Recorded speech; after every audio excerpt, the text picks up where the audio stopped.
Hello everyone, good and welcome to my tutorial on how to derive the torsion equation to show that the relationship between the torque applied and the shear stress and the length is given by this equation called the torsion equation.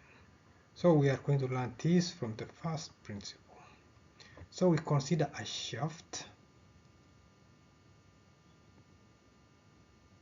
So we consider a shaft of length L of the point A to B. And in this shaft, this end C is fixed and this other end is free. So when we consider a point on the surface by the line CD, when we apply a torque T on this end, the shaft at the point C, which is fixed, will have a resisting torque in the opposite direction.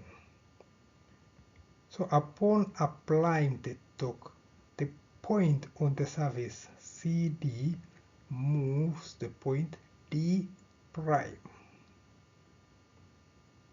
And know that the point still remains point CD prime. And the shaft has a radius R. So a point on the cross section F will move to the new point F prime upon twisting, and the angle of shear on the surface is phi, and the angle of the cross section is theta.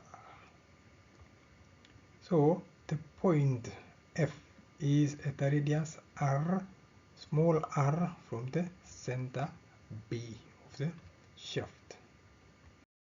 Okay. So for the torsion equation derivation, we have to know that we have the shaft length L, the distance A, B, and the radius of the shaft is R,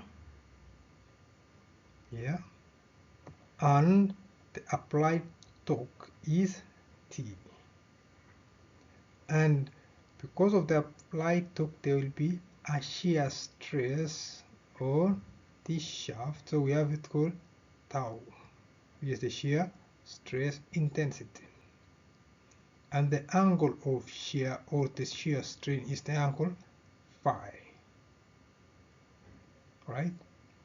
And the angle of twist is theta. So when deriving torsion equation, these are the assumptions that are made: that the plane section of the shaft normal to its longitudinal axis, that is AB, remains plane after twisting. And also the second assumption is that the shaft has a uniform cross section and the shaft is homogeneous and isotropic,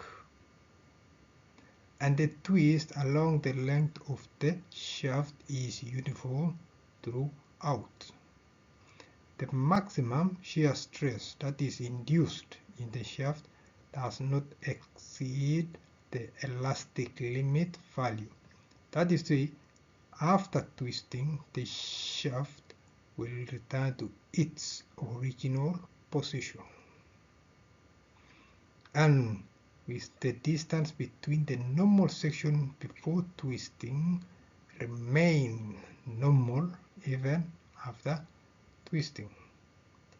Thank you, and see you in the next tutorial on deriving the torsion equation from we learn from the first principle. Thank you.